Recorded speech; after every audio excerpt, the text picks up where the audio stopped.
Everyone, and welcome to Coffee with Karan Paig. Welcoming our guest today, Vips from Rehaan Constructions and Rehaan Building Group. Vips, welcome on board today, mate. How are you? Thanks, man. Thanks for having me on board and get to have a coffee with you today. And discuss more about Paig and Rehaan Builders overall. Yeah. Fantastic, mate. It's a pleasure to have you on board, and also it's been a pleasure doing business together. Yeah. Just wanted to understand a bit more about your company, about foundation of your company, and Rehaan Builders, I started in 2015. Basically, I've been in the construction industry since I was a teenager. So Dad is a carpenter.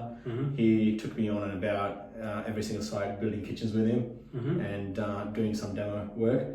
But after high school, I just didn't know what I was going to do. So he said, go do construction, get into it. So finished my degree, and in TAFE I've done straight after high school. And I got into a lot of the commercial builders in Sydney and done a fair amount of projects around Sydney before I started Rehaan Builders. So here we are, 5 years later. Yeah, that's all the experience. I've done a project with when I was working with a company 209 Castlereagh Street in Sydney. Yep. That was eye-opener for me. Learned a lot there. It was a medium-rise construction, residential and commercial, both.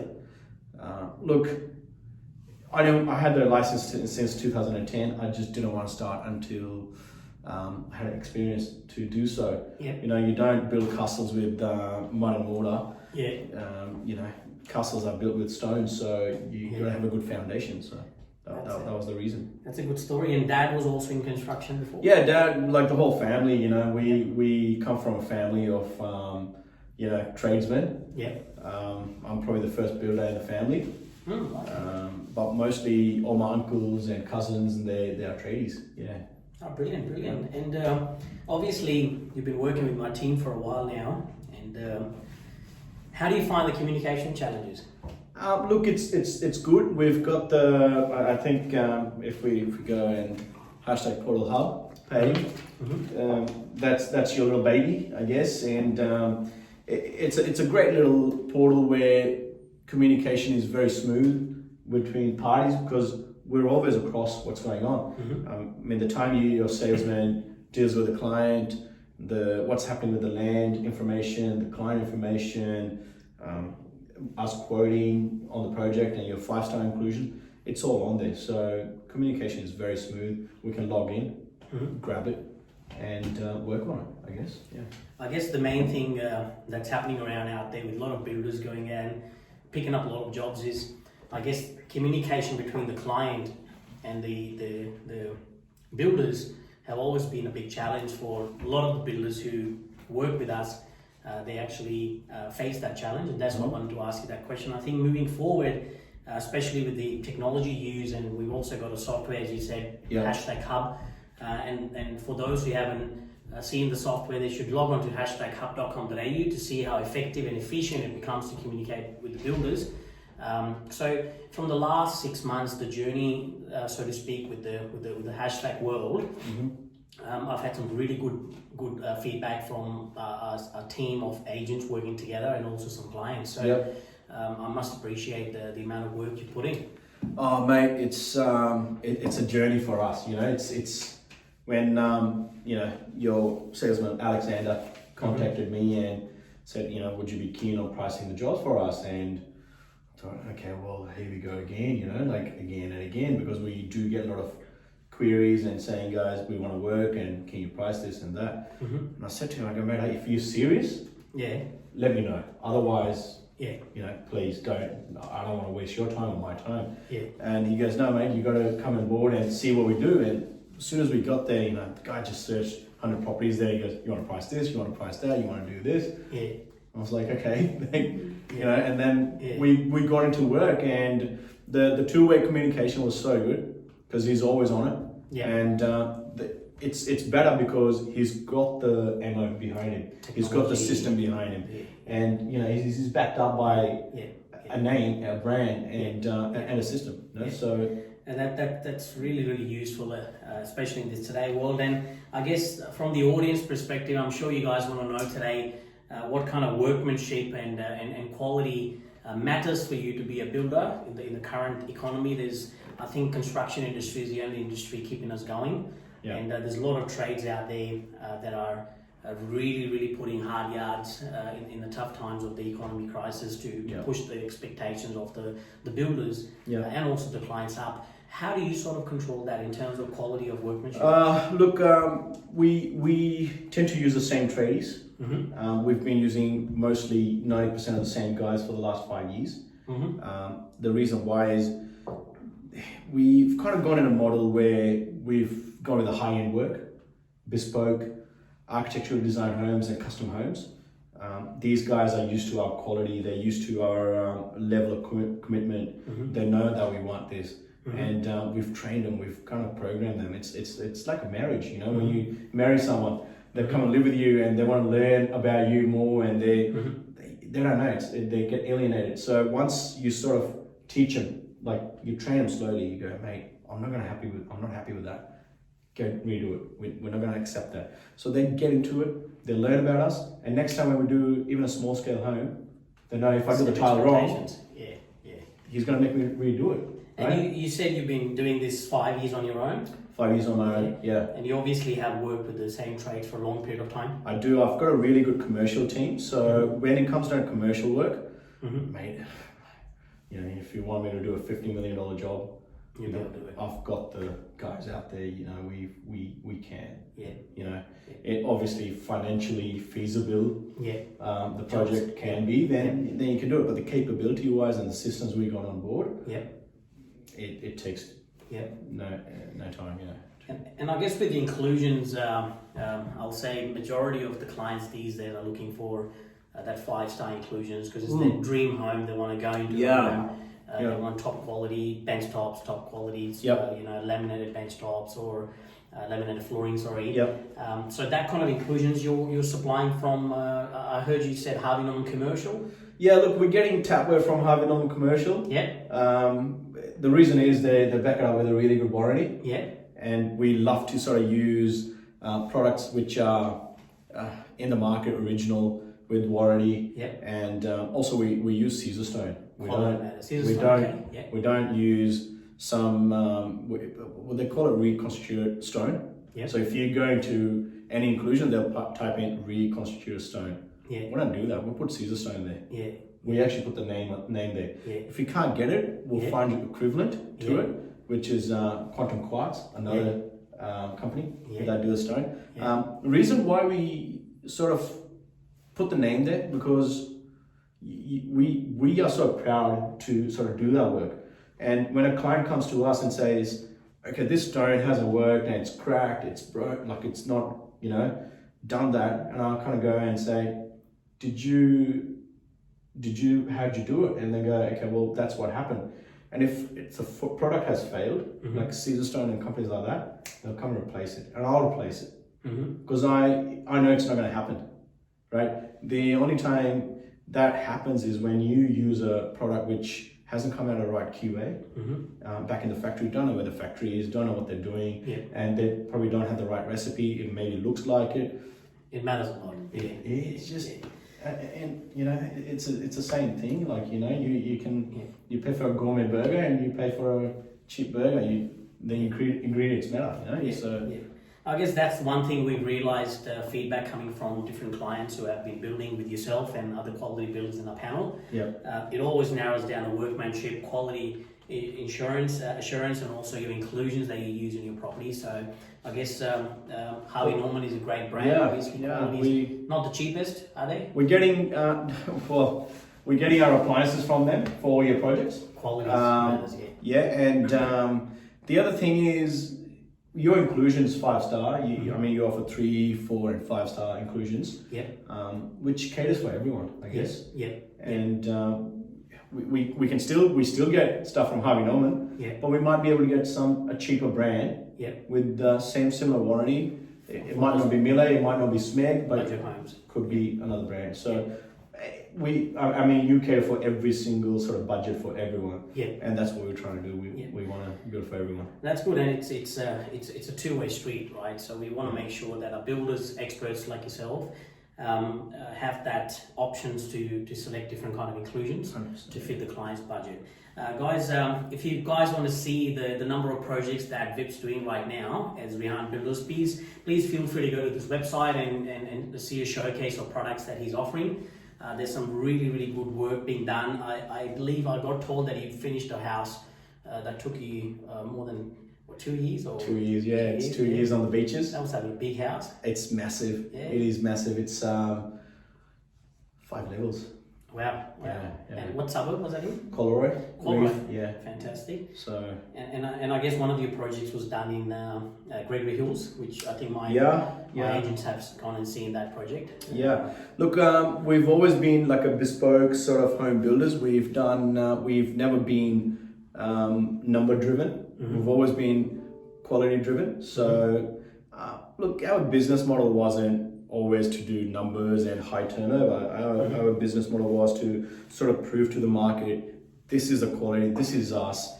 And then now we've got, as we've spoken on, I guess a couple of days ago, we've got another division called RB Homes. Yep. Which, and Karan's going to help us out a lot to sort of launch that as well into the market, because we're getting a lot of work off you, which is beautiful. Yeah. And the RB Home is same quality, same Rehaan Builders sort of feel, and your inclusions, the 5 stars, and deliver the homes for everyday customers, clients.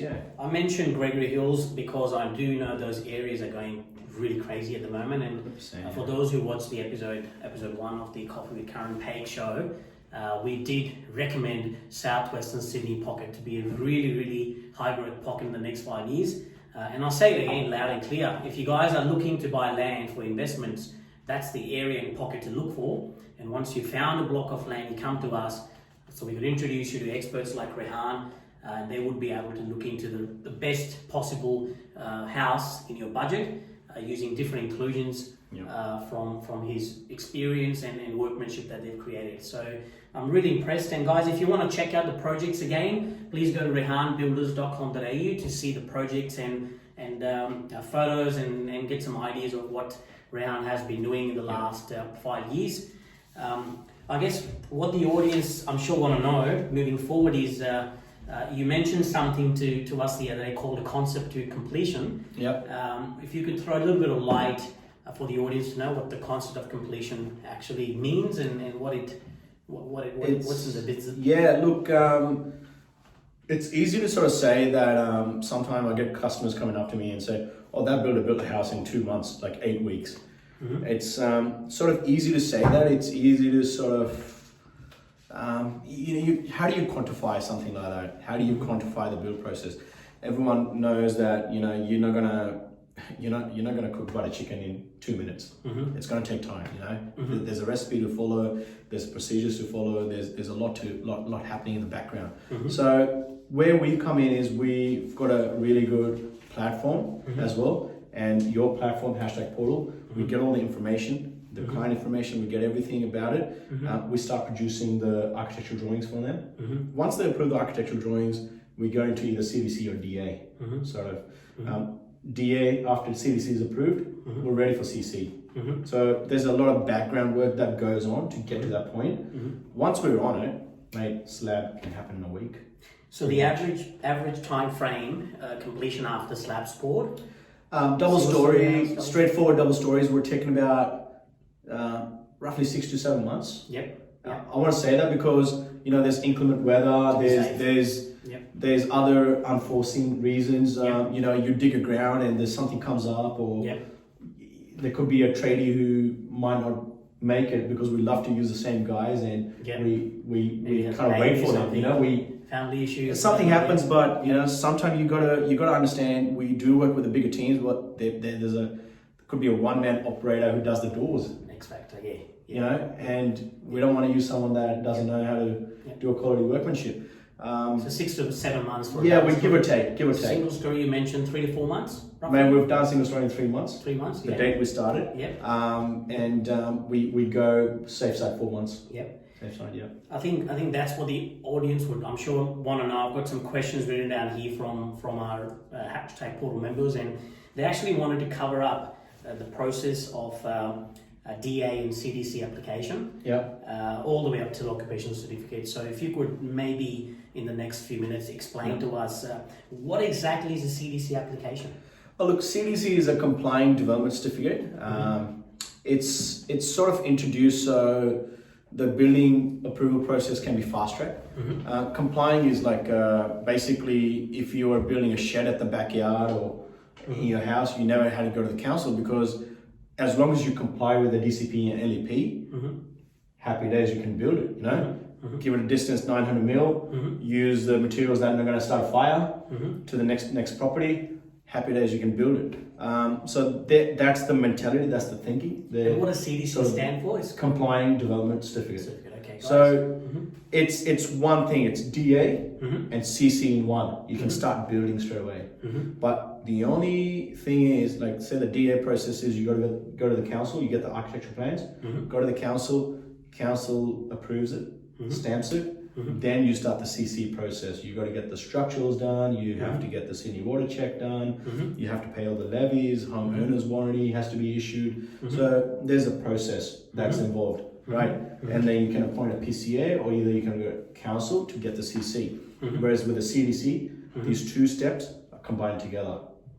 Okay, so I think a lot of the builders do have their own different ways of doing things. I believe sometimes clients have come up to me and come up with challenges saying our process has taken longer because they're not using CDC, they're using the normal DA process. Is that something that takes longer, like a normal DA compared to CDC? Look, the process more costly. Does it cost more money? Yeah, DA takes a bit of time, but the CDC could take time as well, because you're supplying all the documents up front, they have to be right. You know, they're going to comply with the NCC requirements and the greenfield requirements and all the requirements under the CDC, right? You have to do the structurals up front.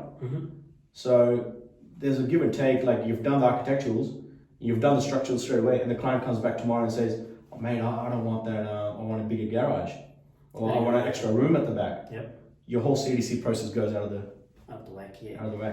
I guess it's very important for people to understand the process of a CDC application all the way up till the occupational certificate. And guys, as we're learning, and I'm learning every day new things, when I sit with you experts who've been doing it on the ground, I would love to spend more time in the field with you guys and see how it's actually done. Right, anytime. If you guys have any questions regarding your build process, if you're building a house currently at the moment, looking to build a house in the future, and you get stuck with a lot of questions in your head and a lot of the builders aren't answering those questions clearly, please post comments under the YouTube channel. We've got a box where you can ask questions. We will invite Vips from Rehaan Builders to come and answer those questions for us. And I'll try my best to ask him as many questions as I can today, so even my understanding could be better. So after the CDC is done, and let's say we finalize the plans and everything's great, we're not changing anything. What's the next step after that? Maybe we can start the slab. Okay. Straight away. Pretty much you're ready to build. And slab obviously comes with, I was learning there's 4 or 5 different types of slabs. Look, the waffle pod is mainly used around Sydney. It's economical. The design is robust, and in Melbourne we've got a company in Melbourne as well. Melbourne we usually mostly raft slabs because the ground conditions are very how do you say it, unpredictable. There's a lot of clay there, so highly reactive soil, a lot of movement. So there's a lot of raft slab. So the name raft is given. It's no brainer. I mean it floats. Whereas waffle is like a waffle, right? So all the ribs are rigid, and the middle bit, that the slab inside the waffle, that's just your platform, I guess. The main strength is between the ribs. As a builder, going to uni and going to TAFE, we learn a lot on structures. We I mean, I was hammered into concrete structures and steel, and we even had a lab at uni where we tested all the concrete compressive strength and how it sort of matters. Yep. So we're always asking questions to the engineer if we find something that's dodgy, that's been designed, or you know, it hasn't been done. Because even with a waffle pod slab, if you miss a pier or the pier's not on the right spot, it's going to fail, because you got to understand the load is transferred through the ribs. So if you put a pier in the waffle, like in the middle, say it's a square, the pier goes in the middle, it's useless. So it's just floating, right? It's like putting a pier here, right? It's hollow. Yeah. So you got to put it on the ribs, so the load is transferred to the ground. And the load travels at 45 degree. Right. So people have to know the load travels at 45 degree. You got to have a stable ground. There's a lot of it's called building technology for a reason, right? Like, you just can't wake up and say, you know, I'm going to become a builder in a day. It takes time and patience, I guess. I think that's experience. That's really good information, Vips, and I think this is the reason why these shows are so important, to be sitting here with the experts. You don't really see behind the scenes how much knowledge a builder needs to have in terms of building a house. Obviously, you're putting a life savings in their hands when you're building that first house and you're buying your first block of land. So guys, we've simplified the process. There's a slide that would be showing up on the YouTube channel as well. So you could actually see a summary of the whole process of how building a house works.